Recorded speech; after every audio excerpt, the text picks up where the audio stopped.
first Gemini Children's picture book proofs from printer. Reading with my kids when they were growing up was one of my favourite memories of their childhood. When you discover a book that they like and they want to read it again and again, it's really magical. As a publisher, I aspire towards creating books that I hope other children will want to read again and again. We're here in Woodbridge on the banks of the River Deben. Everybody in the office has the opportunity to get outside, to go walking, paddleboarding, kayaking, while swimming in the river in the summer. It really is an idyllic place to work. Next up on the screen in your right. Gemini Children's Books publishes picture books, novelty board books and non-fiction. We look after children from 0 to 12 years old. One of the key differentiators with Gemini Children's and other publishers is most of our books have an innovative format, whether it's paper engineering elements, tactile things, transforming pages, magic torch mechanisms, anything that makes the book fun for children and gets them into reading, and ultimately makes them want to spend time with our books. So when we're making something, the most important person to us is that child at the end of the day who's picking up that book or picking up that model to make. What is it they're going to feel when they pick that up? What are they going to feel when they finish doing it? You know, are they going to be excited? Are they going to be inquisitive? Is it going to spark off a new interest? I can show you some original sketches.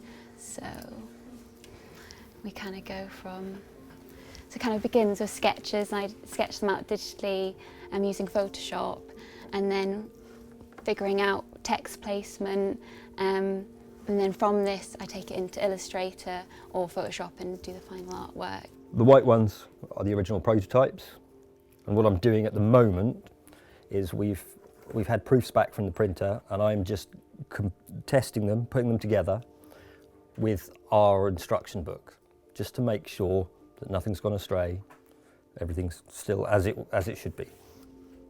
So I guess you get paid to be nerdy. Yeah, that's the dream job. When we're creating non-fiction books for children, I think what is most exciting about what we create is the interactive element. So the idea behind this compass in the bottom right is that the child can then use that to figure out, you know, where are these Arctic birds right now? Which way is north? Where are they headed? What's the most satisfying part of what you do? When you could go anywhere around the world, go into a bookshop and then see your book on the bookshelf, and then to see somebody pick that book up and go to the counter and purchase it. Pretty special. Recently I sent one of the launch Gemini Children's titles to a mum to read with her young daughter. A month later I got a letter back from the mum saying that her daughter was so inspired by a Magic Searchlight book on dinosaurs that they went out fossil hunting for the first time ever at a local beach. The daughter went to the beach, she found a fossil shark's tooth and she was absolutely overjoyed. Now, for me, it was only a manuscript and I have high hopes for the final book, but to have such a positive impact on a family and how they spend their time together and to inspire a child to take up a new hobby is the most important thing in the world.